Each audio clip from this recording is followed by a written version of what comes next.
99% des comptes Google Ads n'utilisent pas cette technique et pourtant elle fait toute la différence. C'est une technique très avancée sur Google Ads qui va te permettre de faire passer tes campagnes shopping à l'étape supérieure et augmenter très fortement la rentabilité de ton compte et avec des stratégies beaucoup plus poussées. Toute cette technique, elle se base sur un élément clé qui s'appelle les ventes croisées et le tracking des ventes croisées dans Google Ads. C'est un petit peu avancé, mais tu vas voir, c'est pas si compliqué et je vais te l'expliquer en détail dans cette vidéo. Mais avant de commencer, je vais me présenter rapidement. Je m'appelle Pierre Baptiste, je suis le cofondateur de Seos. Seos, c'est une agence Google Ads pour les e-commerce. Et avec mon équipe, on investit 2 millions d'euros par mois pour plus de 50 e-commerce sur Google Ads. J'ai aussi la particularité d'avoir mon propre site à côté que j'ai emmené de 0 à 1,5 million de chiffre d'affaires hors taxe en 4 ans à peu près. Et donc, j'y connais quand même plutôt pas mal sur la partie vente croisée parce qu'on est assez dépendant de ça aussi sur le site, parce qu'on vend pas mal de produits à côté. Mais d'ailleurs, qu'est-ce que c'est les ventes croisées et pourquoi c'est un sujet important ?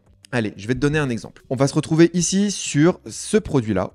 Imaginons qu'on vend des prises électriques comme celle-ci par exemple. C'est une prise électrique à 2,60 € et bien cette prise électrique, une fois qu'on a cliqué dessus sur une annonce Google Shopping, on va potentiellement arriver sur le site et puis en fait on ne va pas acheter seulement une prise électrique, on va acheter peut-être un lot de 50 prises, puis aussi à côté de ça un tableau électrique bien fonctionnel pour avoir une installation de qualité dans sa maison.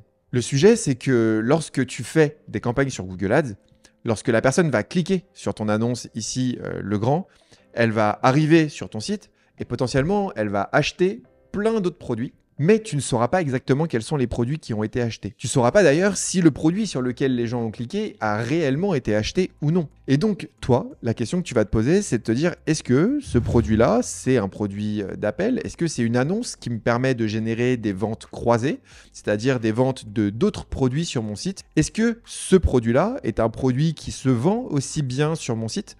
Pas mal de questions différentes à se poser. D'ailleurs, ce qu'on va faire ensemble, c'est qu'on va partir tout de suite dans un compte Google Ads. On va aller analyser en détail ces différents éléments. Donc voilà, on se retrouve sur un compte Google Ads qui a investi 8 300 € sur les 30 derniers jours. Et dans ce compte Google Ads, on va aller dans la catégorie produits juste à gauche.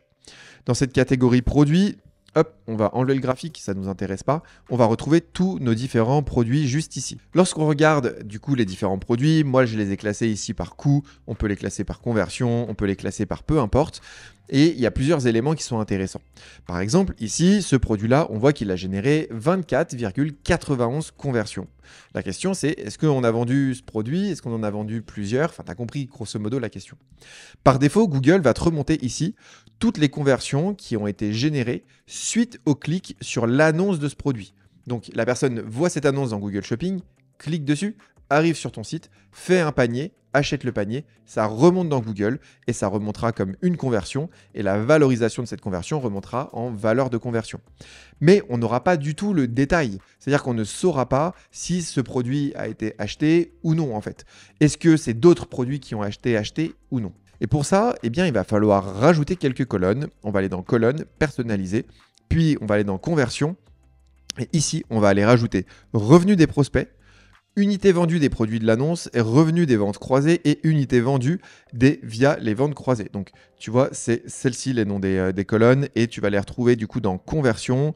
Ici, je te zoome un peu histoire que tu puisses les prendre facilement. Donc voilà, c'est celle-ci précisément. On fait appliquer juste là et ça va nous ajouter toutes nos colonnes juste ici. Je vais zoomer sur ces colonnes-là pour qu'on puisse comprendre exactement de quoi il s'agit. D'ailleurs, arrivé à cette étape de la vidéo, il y a de grandes chances que sur ton compte Google, toutes les 2 premières colonnes ici, elles soient à 0. Si c'est le cas d'ailleurs, dis-le moi en commentaire, j'aimerais bien faire des stats pour savoir combien de gens ont réellement cet espace paramétré.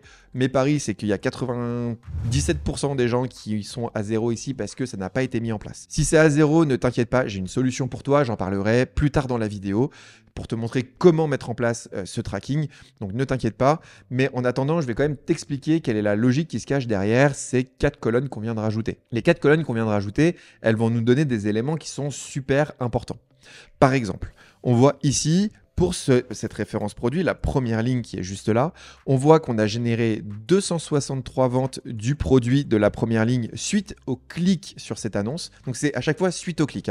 Donc on est toujours dans cette logique de la personne a cliqué sur l'annonce de ce produit et cette annonce de ce produit a généré 263 ventes de 7 références produits spécifiques pour un montant de 571 €. Mais ces clics-là, ils ont aussi généré 986 quantités, donc là, peu importe les produits, pour un montant de 2 955 € de d'autres produits qui ne sont pas ces références-là. Tu vois la logique. Je clique sur l'annonce, j'achète soit le produit de l'annonce, soit j'achète des ventes croisées. Allez, je vais te donner un exemple concret.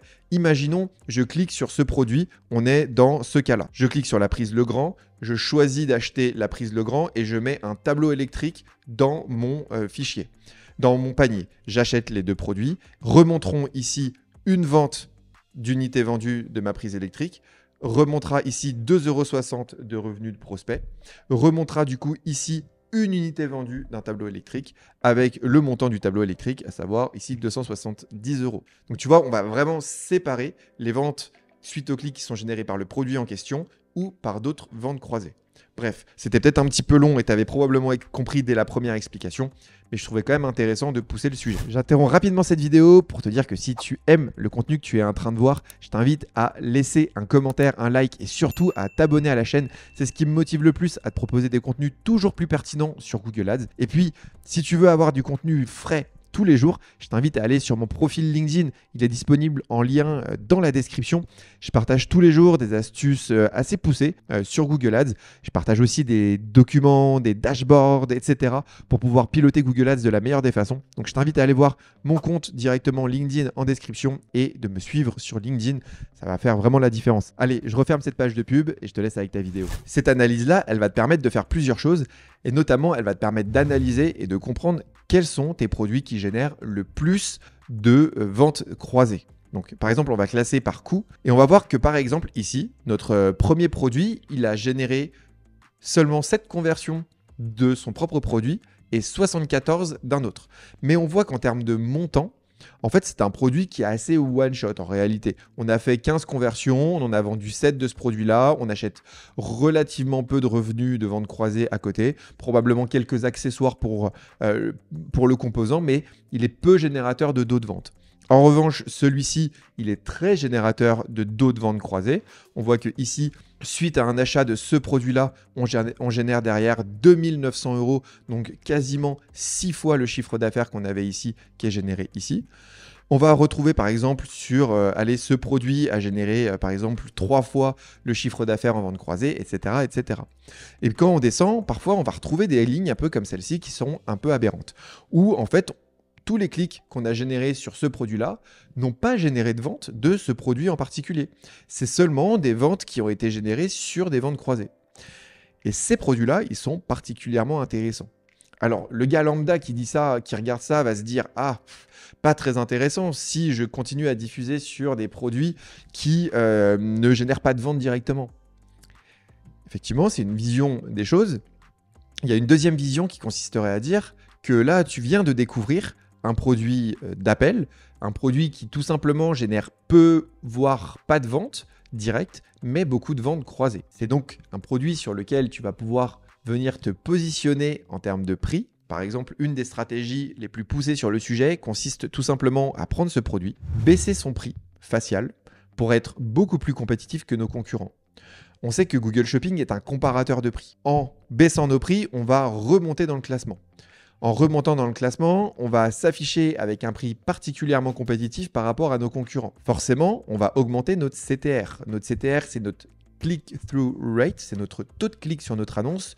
C'est le nombre de fois où elle est cliquée en fonction du nombre de fois où elle est affichée. En augmentant notre CTR, on va envoyer beaucoup plus de gens sur notre site.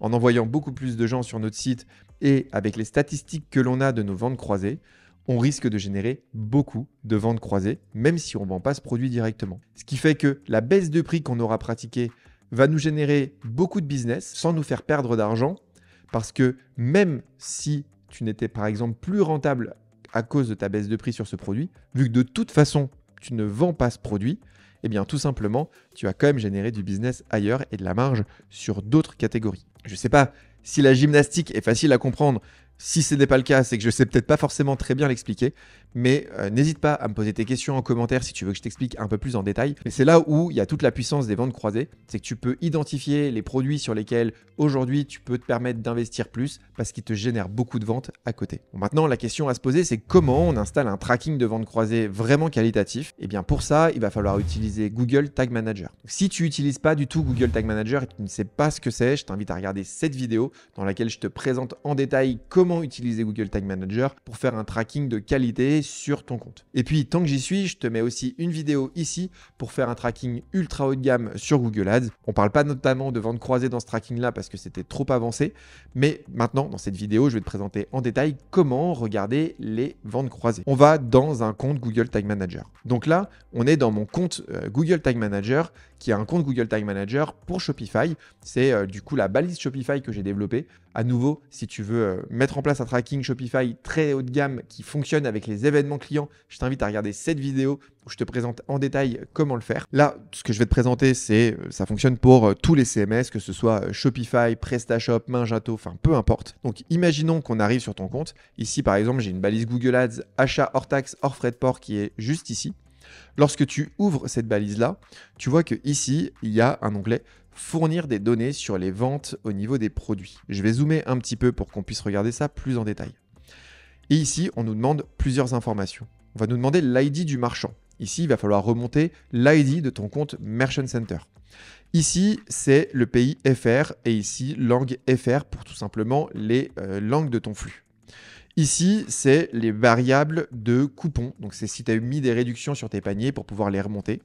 Et ici, c'est la structuration des datas de tes produits achetés lors de l'achat tout simplement à la fin du parcours d'achat. Donc, en fait, ici, tu vas remonter une donnée structurée de la manière dont Google l'attend avec tous ces éléments-là. En fait, Google, pour pouvoir savoir quelles sont les ventes croisées que tu as générées ou les ventes des produits directs, il a besoin de savoir l'ID, la quantité vendue et le prix de chacun des items qui étaient dans le panier de la personne qui a fait la commande. Et c'est pour ça qu'il va falloir remonter cette donnée-là. Malheureusement, pour ceux qui utilisent des structures Google Analytics 4 et qui remonteraient des structures d'items qui ont déjà ces éléments ID, quantity, price, etc., eh bien, ça ne marche pas avec la structure item. Il faut vraiment avoir un code dédié qui s'installe juste ici, le Google Ads Purchase Product, qui remonte du coup cette structure-là. Bon, c'était un peu long à expliquer dans une vidéo YouTube, mais voilà donc le fonctionnement des ventes croisées. Par contre, quand on parle de ventes croisées, on est tout de suite sur des stratégies très avancées sur Google Ads.